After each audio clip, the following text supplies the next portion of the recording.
After years of heavy drinking, this is my story. Like most things in life, I was late to drinking. It wasn't until my MBA that I had my first drink. That's how it started. An innocent beer with some friends. But as you'll soon see, it escalated from here quite fast. I started my career in advertising, and drinking was a part of the lifestyle there. Weekdays had some limits, but on the weekends, it was mostly drink till you drop at my apartment. There was food, friends, music, and endless drinking. So you see, from that first beer to drinking every day, it was just a matter of months for me. And then came Lagos. It was here in this African mega city where drinking became a real obsession for me. This is where I built my drinking tribe. Lagos wasn't just where I drank more, but it is where I got sophisticated about my drinking. I was always looking for that next limited edition scotch bottle to get for my bar so that I can show off to my drinking friends. And it wasn't just friends. I was buying and gifting these bottles to my family members as well. And that's how I started to bring drinking into my family circle.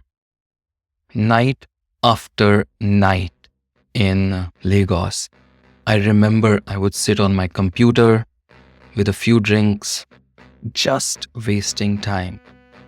It was during this time that I got into this destructive loop of drinking every night till late, getting poor sleep, and then dragging myself through the next day with a lot of espresso until it was time to drink again.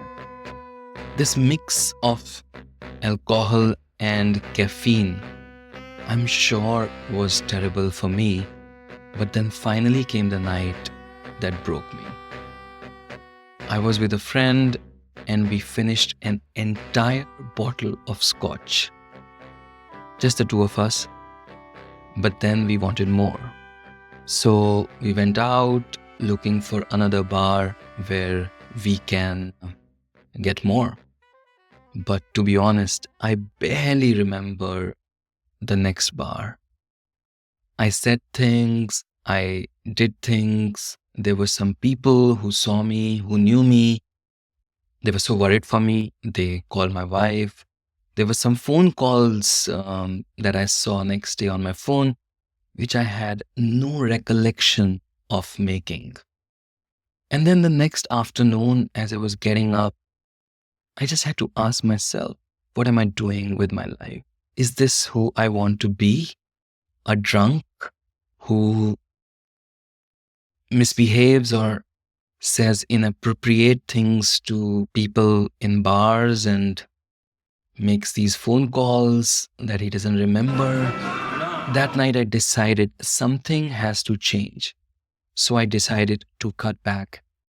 But for some reason that never worked for me. After a few days, I was back at it again.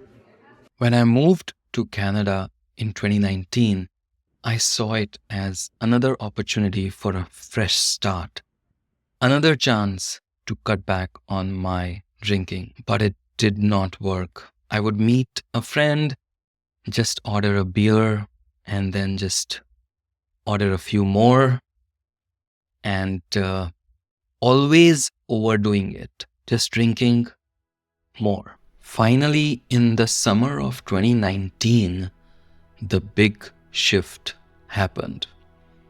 After my second 10-day meditation retreat, something inside me just shifted. A couple of days after the course, I had a glass of my favorite red wine, and it felt disgusting. For the first time, I experienced what drinking was doing to me, and I just couldn't take it.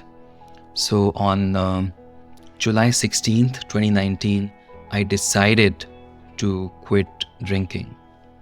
Not for a month, not for a year, but for life. It's been more than 5 years now, and this change has literally turned my life around. Now, no more late nights with bottles and no more wasted mornings. In fact, these days I'm up very early because, let's be honest, no one said the night owl gets the worm. If you made so far in this video, maybe you see yourself in some part of my story. Maybe you are someone who's questioning your own relationship with drinking. I was exactly where you are a few years ago, and I would say don't cut back, just cut it out. Thank you so much for watching this video, and I hope this was helpful. I wish you all the success and happiness. Bye-bye.